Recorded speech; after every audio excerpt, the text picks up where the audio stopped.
Every year, they place their cards in some kind of casino that unites the economic, political, and corporate aristocracy. These are the owners of the world, the think tanks, and especially the owners of the money, at barely 1% of the population. The rest, 99%, are the losers, the absent, subjected to the policies of Davos, and other very small group like the Bilderberg Group and multilateral institutions. They meet at closed doors with very well-kept secrets. They promise future beauty, and the truth is that they are filling their pockets and are becoming classic without giving one single solution to the problems of humanity. Who ends hypocrisy? It is the dictatorship of money that defines. Can Davos be a stimulus to build overcoming policies? The crisis of several powers of the world is the perfect opportunity for a new agenda of multilateralism in favor of the people. Davos, the forum where they divide the world. This is our critical move today. We will look at the last events and actors involved.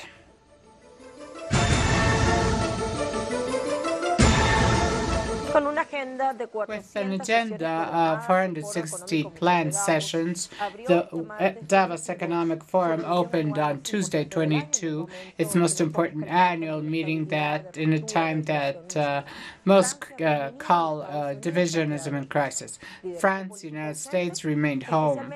The unattendance of President Donald Trump and his official delegation because of Washington's administrative paralysis is unprecedented in almost a half of a century this forum held.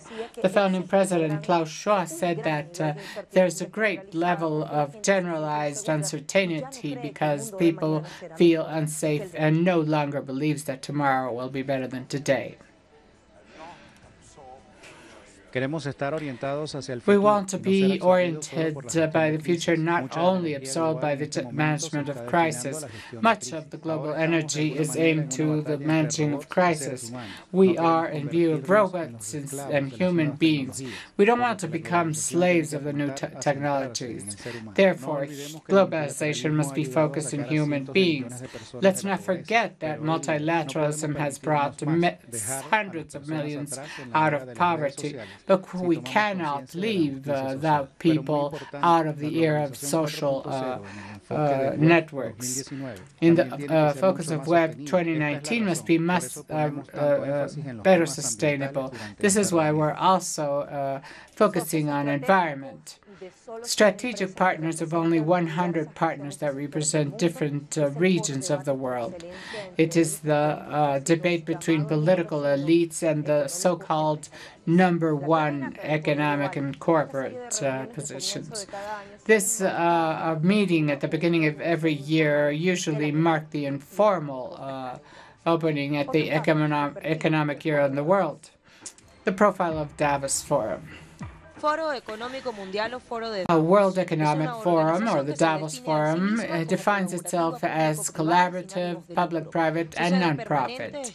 Its permanent seat is in Geneva. It was founded in 1971, like European Management Forum, founded by Klaus Schwab, a professor of economic business policies.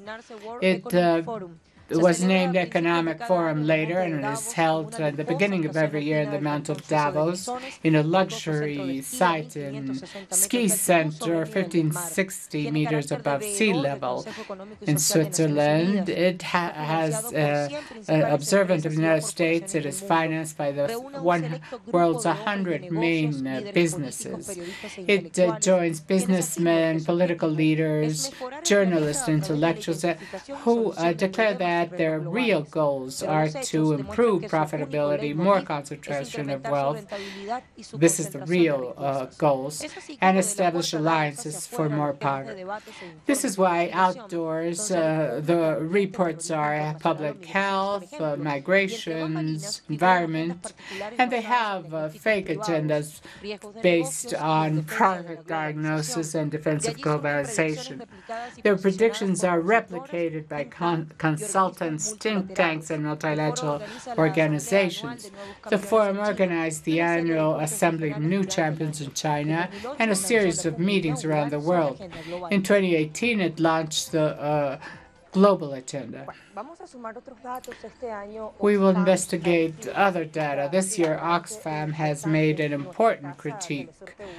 Our House published something some days ago. Oxfam, 26 millionaires own the wealth of 3,800 millions of poors. The international organization Oxfam, composed by 17 NGOs, published a report whereby the wealth accumulated by the world's richest 26 person is equivalent to the budget of at least 3.8 million poor people. The abyss that increases between rich and poor penalizes poverty, damages economy, and increases rage around the world.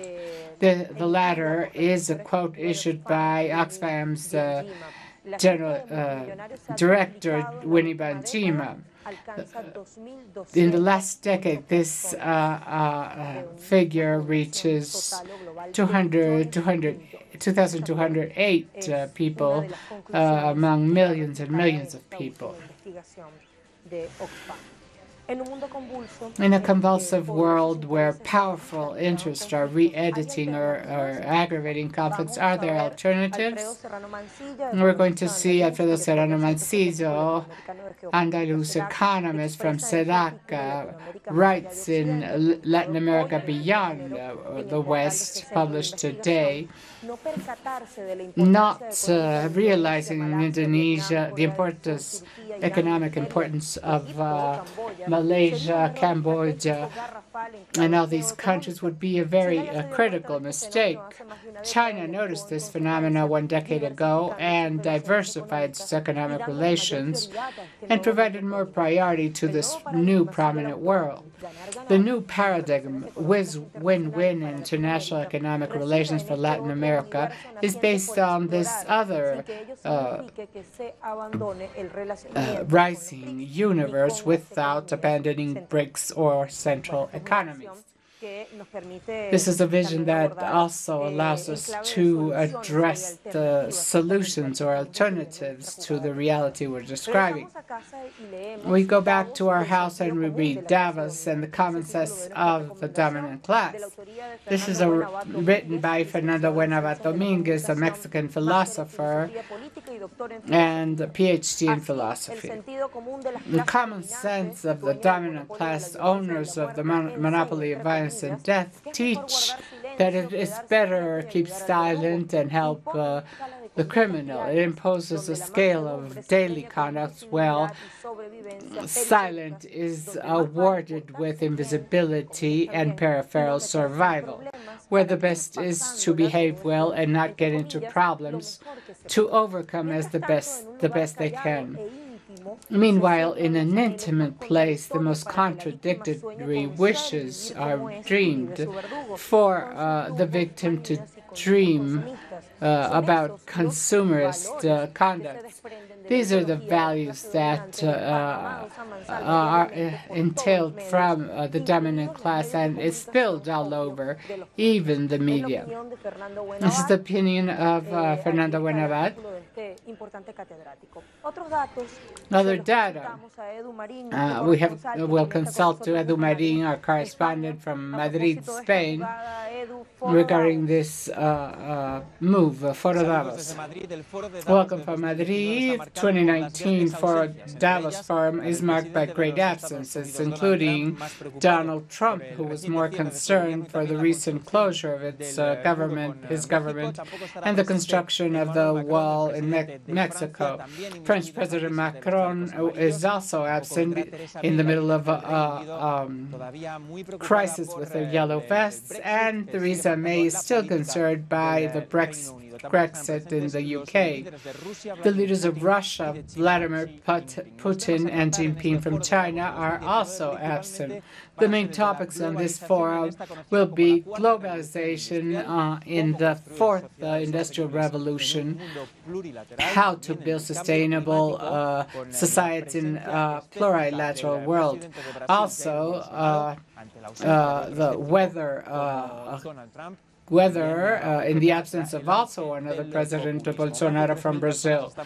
More than 3,000 people are present in Davos Forum, including 60 heads of state and government, but only 22% of women, a female presence that is a little higher than last year, but that continues to be very low than males. Latin America will be represented by the heads of state of Colombia, Ecuador, Costa Rica, Paraguay, and Europe, especially by Pedro Sanchez from Spain and Angela Merkel from Germany. All these ingredients in Davos Forum marked by crisis, uncertainty, and instability. Well, we said every year they play their cards in their favor in some kind of world casino. And we ask ourselves if what is decided there, of course, secretly in the halls at the margins, is definitive in geopolitical terms, how the decisions adopted in this place mean redistribution of certain power quotas. We will consult this to our guests and analysts after this pause.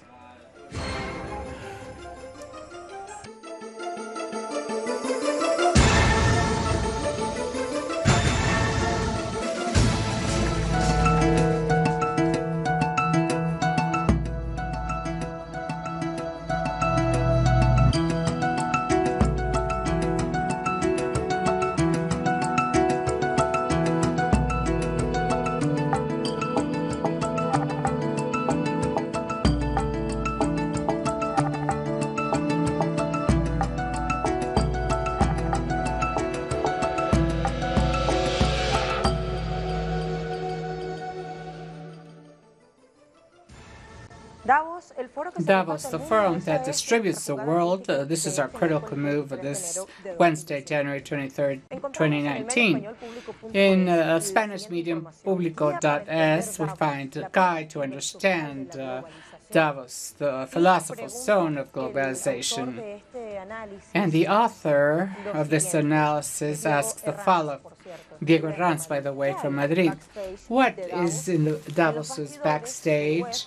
In the halls of web, the authentic encyclopedia of globalization is built for this year. The stop of global activity and the urgency to connect to markets and increase investments in trade, besides uncertainty in the midterm. It lists items that marked certain inflection in former editions. For example, that of 2 years ago, where President Xi Jinping, in the author's view, started having a presence in the global sphere, and where President Trump attended for the first time.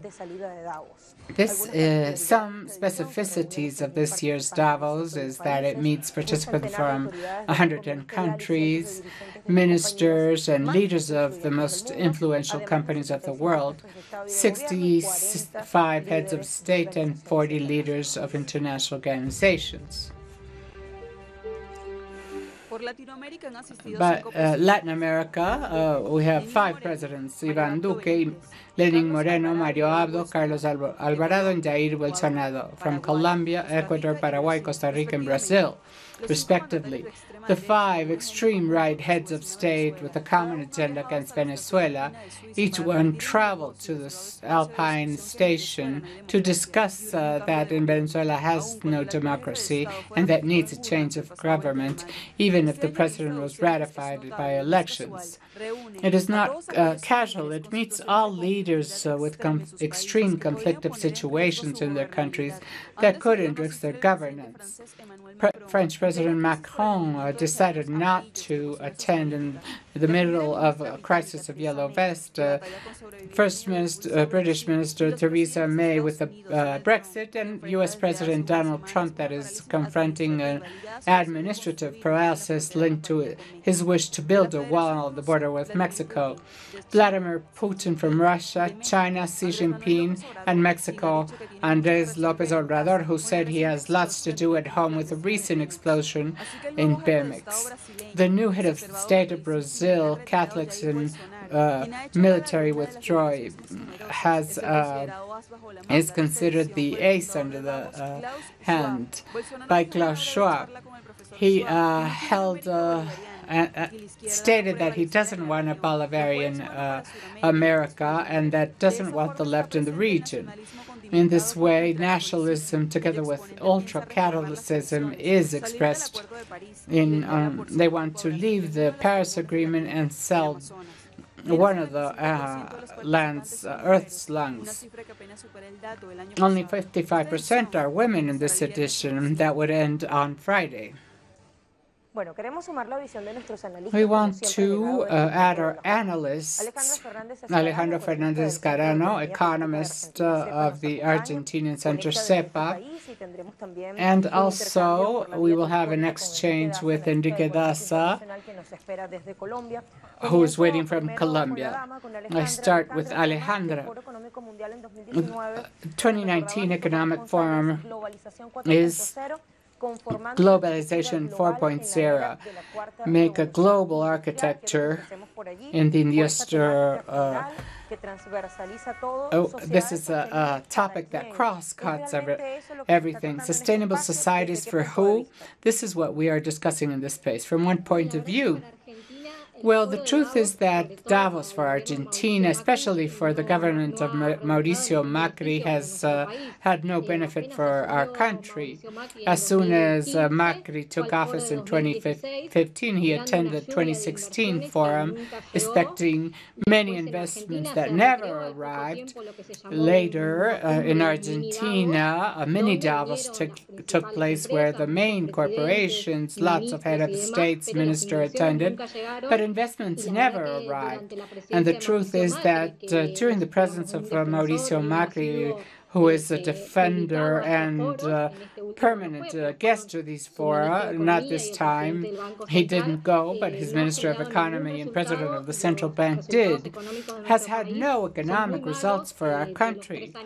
The 3 years of this government, too, are very bad. The GDP is falling, and all economic variants are falling. Industry, unemployment is growing. So the truth is that for Argentina, the forum has had no positive results. Alejandra, I would like to ask you if the list of absences like Trump, Macron, and Theresa May is decisive, all with very special urgent situations in their corresponding countries. This list of absentees tells us something. Surely takes away the relevance to a forum, but a forum that promotes investments and trade. But they just said that the world will grow a little less, and in the case of Argentina, will fall 2 points. So it's a forum that is going against global reality. Now, as Latin America integration, what are the cards that Latin American representatives presented?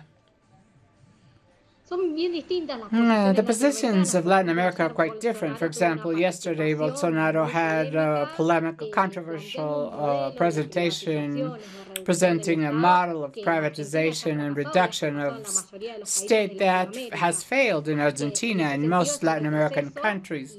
So in this case, it's a setback, and Argentina is not as radical as Bolsonaro, but is also making an adjustment according to the IMF that has meant social adjustments and reducing the state. is the rhetoric and even the action plan that is designed against Venezuela, a strategic geopolitical and geoeconomic country, because we saw that from the 5 Latin American presidents that attended, the 5 are extreme right and went with a common agenda regarding Venezuela, which is state that there is no democracy in this territory, and an express petition of interference. The truth is that I think that we must always be very respectful and support the peoples who defend their sovereignty. This is what all presidents should do, but of course it's clear that many of the current presidents had a vision of Latin American integration that shared with former President Kirchner that is not shared by current Presidents Macri and Bolsonaro. Thank you very much, Alejandra Fernandez. Un gusto. We had the considerations of this Argentine investigator, and now we will connect by phone with Enrique Daza from Colombia. It's a pleasure to have you here. To complete this first approach, I also want to ask you about the central topic, sustainable societies for who, considering that the owners of the money are there. Well, the Davos Forum, as its name tells us, is a forum. It's not a representative meeting or takes decisions or is not able to take it. It's a forum financed by the great powers and multinationals. And in the last years, it has been the tribune where they promote the free trade and free investment policies with neoliberal approaches. So we should only consider any propaganda or positions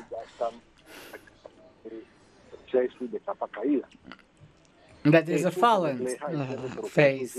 This is reflected in the assistance houses and the less importance the media is providing to it, and which reflects a situation of crisis, of multilateral systems, and crisis of globalization as well. I would also want to ask you, Enrique, regarding what you said. So you believe what happens in this forum is not decisive in geopolitical terms. It's just a forum, but not a representative space. So what is decided there in a secret fashion is not decisive in the world's geopolitics? They don't decide anything. What they do is that some presidents go and ask assistance to others. Each president goes with one topic to try to present it to the public opinion. And actually, developing countries have their own agenda in Davos. It's an agenda imposed by superpowers, so I think that they don't take any decision that would change what has been working in other scenarios. There are a series of international scenarios where the same situation is reproduced, and Davos is not the exception. Nothing will happen to improve the crisis, to change the correlation of forces that resolve the contradictions of the capitalistic system. It's just a great propaganda device. I ask Enrique if the dichotomy between China and the United States as two large powers marks in some way the agenda. Because of course there are topics that they say they're going to discuss, they're going to focus. But we know there is a parallel agenda or topics in those meetings. The dichotomy of the relation China and the United States marks something? Yes, it marks everything. It marks the Davos, fake UN, every multilateral scenario that deals with different countries around the world receives the influence of this contradiction, which is important. This contradiction will have an impact in reducing world growth. And it will be those countries that have placed all the eggs in a single basket internationally will be affected. The countries that have sub-regional or internal markets will not be as affected than those who have bet everything on international market. So I think it's important to the impact of each country that will be different according to how each country articulates to the international market. Thank you very much for your time and your answers on Davos Forum. We ask how do transnationals set the tone of economy, because they have much to say in this space that concentrates so much power. What decision do they have in economic and geopolitical zones? We'll be back after this pause.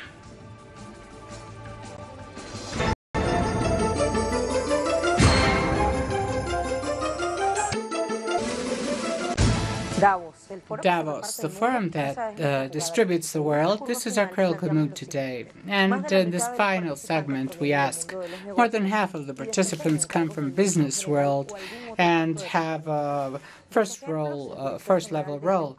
Two examples, Glencore General Director and Roche President Christophe France. It's a meeting of businessmen whose actions is against the third world in poverty and the action of industrials countries where these companies are settled. Multinationals that operate in a great number of nations besides the original are responsible for a high percentage of foreign trade, even more between countries. Made agents of the globalization process and a Western culture have much to say in Davos. Their eagerness of wealth and expansion determine the relation and distribution of power, always under Western views. Participants make alliances that enable to be huge and multiply their power and influence. It overflows the economic, social, environmental, and military aspects much more than many countries, which gives them a decisive power in the global chain of institutions that undermines politics, because the power is concentrated in few hands. In 2011, the global investigation said that barely 140 companies controlled the entire corporations of the world, and mostly financial and bankers. Galbraith said it in 1967. The great corporations will become the strategic economic unit of importance of the world. Having purely economic goals well defined do not make them stay in the margins. On the contrary, it is from the other spheres that they press for their own benefit with the IMF, MC, OCDE, World Bank. They make laws, approves, and define the world laws. Salvador Allende questioned in 1992 in the UN General Assembly, we are before a true conflict of interests between great corporations and states, which are interfered in essential decisions by global organizations that depend on no state and do not respond or are inspected by any parliament or any a collective representative institution. We'll now connect with our next guest, Dr. Alejandro Alvarez from Mexico, doctor in sociology and economist from UNAM. It's a pleasure to have you here. I would like to consult how multinationals set the pace. Well, I think there's a process that defines what is happening in the world that must be reviewed jointly, which is the opening processes that multinationals claim actually must be revised at this time. We have 27 years, we've been working for 27 years with an economic model that is concentrating wealth in a brutal way, increasing inequality of income, and also it is not bringing welfare or growth that world economy needs. This is a model that has been placed to the service of transnationals and that needs shades. I would say that from a multilateral global coordination, because we are looking at now is that multinationals who are based in some countries, developed countries, and that are very powerful, are now with nationalistic visions, and this is much more dangerous, because if we suspend the opening vision and go back to this position that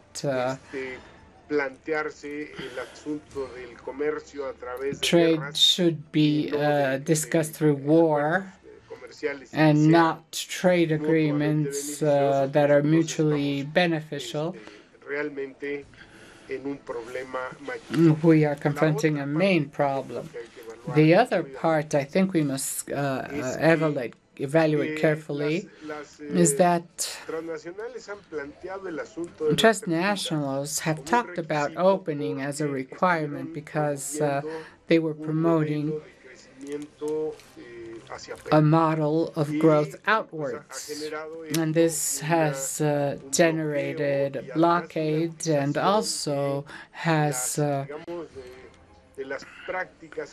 made the worst commercial practices worse yet, in detriment to the weakest countries. So this needs a careful revision, because the world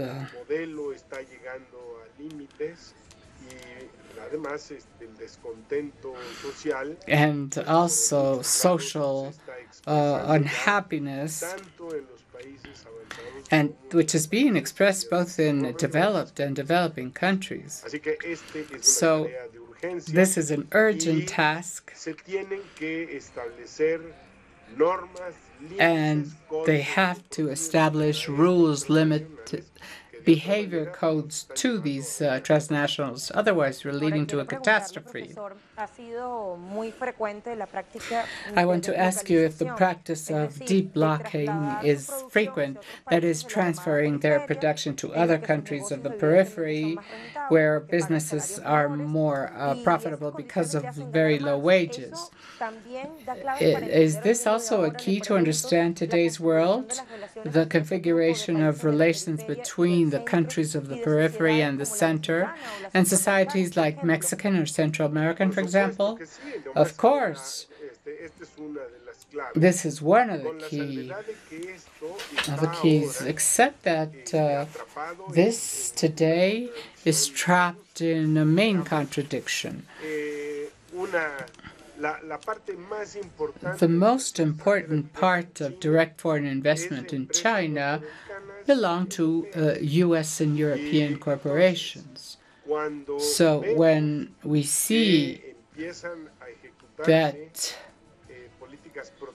protectionist policies are being implemented by the U.S. government. Prior delocation, which a process that doesn't happen overnight, has been long, delocation starts to show very strong problems, because when we talk about U.S.-China trade and the deficit, much of that commercial flow belong to U.S. companies that provide the United States from China. So we have to be very careful in addressing this very calmly and not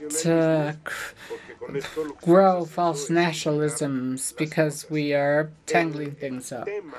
The topic of trade needs a deep revision, and in particular, I believe that we would need a very careful revision of the financial and development topics.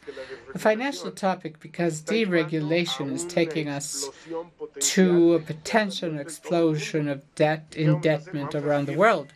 And what are we going to do? Are we going to continue rescuing banks, paying them bonds because of the rescue? Well, that is crazy.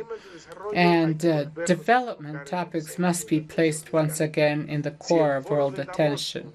If the Davos Forum had a vision closer to the actors, all the actors around the planet, it would have to address these topics and not only transnational concerns. Now, these great corporations, Professor, have any decisive power in geopolitical and geoeconomic matters? Well, they influence hugely in regional, global topics and national topics as well. In the Mexican case now, we have a controversy between the coffee growers of the state of Veracruz that are looking that the local government just made a law, a tailor's law to Nestle, to produce coffee of robust species when in the region they produce the Arabigo. So we are confronting a situation where one transnational imposes a local legislative change, and in the case of the federal part, they are taking away subsidies to the farmers who are already established, and conditions are being created to cover the needs of the transnational. This is very delicate, and I place it as an example because we're living it now here in Mexico. Now, Professor, to conclude, as a power, are they immune to social and political power that certain peoples could exercise in certain countries? No, I don't think they're so immune, but of course they have a larger margin to maneuver. I think that the other thing that must be done is reestablish fiscal policies that impose taxes corresponding to the wealth they accrue, and on the other hand, that we start thinking on the problem of suppressing fiscal paradises, because in a certain amount of money in tax evasion goes away through these mechanisms that have been established all over the world for the benefit of the great corporations and great investors. This is something urgent to finish. And I think that this is what should be discussed now, because all the time we listen that there are no resources, and we review the public expense, and the amount of debt and the interest is huge, and the percentage of public expense in relation to the GDP is going down. So they invest how they want, what they want, where they want, and you can't do that. We need an arrangement, a code that enables to control problems that are common globally. And for this, we need coordination and these companies to be set limits to the national bank and companies. How can we explain that every year we find news like the one our home just said that says Oxfam Tuxtla millionaires own the wealth of 3,800 poor people? This is the last investigation made by this organization. Well, this gives us an idea of the indecent power these corporations have achieved. Why they accrue so much wealth, and on the other side, we're talking about thousands of millions of people who are excluded. What you just mentioned of Oxfam for international parties, in Mexico, Oxfam made studies, and it results that 4 large families control around 9–10% of the GDP. And there are populations in the country who are in the limits of under the poverty line. This is indecent. It is an element of risk, social, political, collective risk. And of course, we need a reorientation of public policy to understand the needs we must confront. Alejandro, también quiero preguntarle sobre Latinoamérica. ¿Tiene algo que jugarse allí? Es una de las regiones más desiguales del mundo, pero hemos visto It's one of the most unequal regions of the world, but we've seen that several of the governments are betting on the same policies that have been applied in the region before and have had no positive results for the people. How do you explain this? Perhaps several are corporate presidents? Yes, that is one, but the other is that instead of having an adequate reading of the results that we have had until now with that policy, what they want is to apply it by force. And this is very risky because what we're looking at right now is a trend to militarization that is a matter of concern. And if we add that they want to resolve conflicts to a certain understanding, we have a risk that at any time we could have an explosion that leads us to a third world war.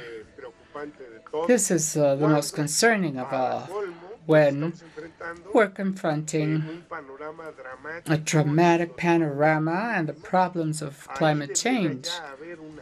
There should be a collective agreement, multilateral agreement, and commitments on the use of resources.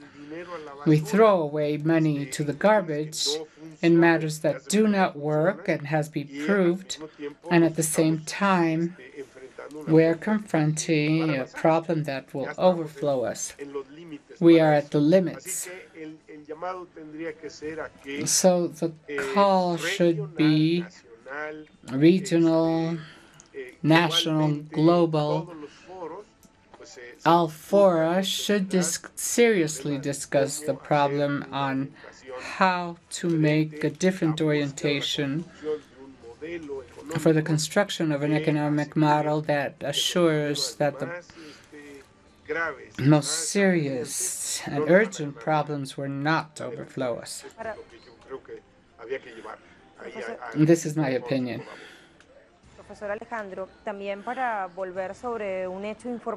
To go back to some news, several journalists in different media published that Jair Bolsonaro, the new Brazilian president, is some kind of ace in the shirt of the Davos Forum, Professor Schwab. But we're talking about a president, extreme right, that, among other things, they have asked the question, how will merchant tantalize the portion of the Amazon that Brazil has? how will he sell one part of the Earth's lungs? Well, one of the questions that explains the arrival of Bolsonaro is that he was promoted by Donald Trump's administration and brings an extremely similar speech, with the aggravant that the relations between them, I've heard there's a trade dimension and a military dimension. I think there are many counterweights in the military part because many people do not agree with that approach. But what is a matter of concern is that what wasn't done before to exploit the Amazon. There are problems of a very quick loss of forest. With this kind of government, it could become much faster. And I think that, of course, besides the internal counterweights, I find that some of the problems of the Brazilian economy will not be solved. This is why I say that this binomial of opening and militarizations we must pay attention to, because what will happen when he is unable to resolve the problems of the people, and instead of the offers he made, he starts taking away pensions, reducing wages, increasing unemployment and inflation. This will be very, very delicate. We have a sample of what is happening in Argentina, a government that is completely neoliberal in 1 and something years practically drowned in the problems of its own model. Before these things continue happening, it is urgent to agree upon a road of understanding, a reasonable road, that enables to adjust things in benefit of all. This is what I think is urgent, because the other one is everyone look for his own solution, resort to a local nationalistic solution that will not be in benefit of anyone. Thank you very much, Professor Alejandro. Thank you very much, and your audience that I respect very much. Well, let's go to our conclusive ideas. Davos Forum, no representation. It is money, fixed alliances to defend free trade and globalization that increases asymmetries and has no solution to the humanity's true problems.